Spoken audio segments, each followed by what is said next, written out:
மாப்பிள்ளையாக மழபாடி செல்லும் அதிகார நந்தி. ஈசனின் இருப்பிடமான கையிலையில் அனைத்து செயல்களையும் செய்யும் அதிகாரம் பெற்றவர் நந்தியம் பெருமான்.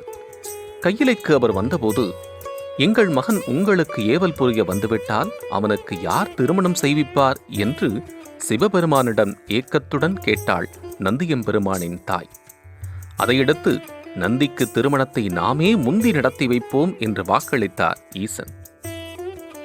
அந்த ஐதீகத்தினை ஒட்டி திருவையாறில் அறம் வளர்த்த நாயகியுடன் அருளும் ஐயாரப்பன் தாமே நேரில் சென்று நந்தியம்பெருமானுக்கும் சுயசாம்பிகைக்கும் திருமணம் நடத்தி வைக்கும் திருமண விழா ஆண்டுதோறும் பங்குனியில் திருமழபாடியில் கொண்டாடப்படுகிறது.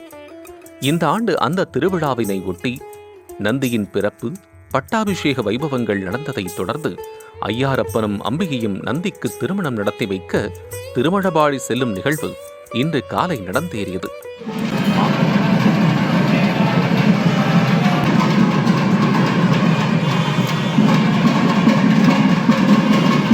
மாப்பிள்ளை கோலத்தில் கம்பீரமாக கையிலை காவலன் நந்தி குதிரை வாகனத்தில் உடன் செல்லும் இந்த ஊர்வலம் திருவையாறில் புறப்பட்டு தில்லைஸ்தானம், கடுவெளி, வைத்தியநாதன் பேட்டை வழியாக கொள்ளிடம் ஆற்றில் இறங்கி அரியலூர் மாவட்டம் திருமழபாடியை சென்றடையும்.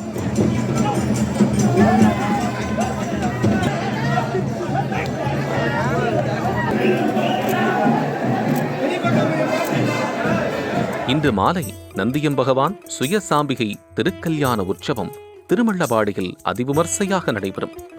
நந்தி கல்யாணம் பார்த்தால் திருமண தடைகள் யாவும் நீங்கி விரைவில் கல்யாணம் கைகூடும் என்பது ஐதீகம்.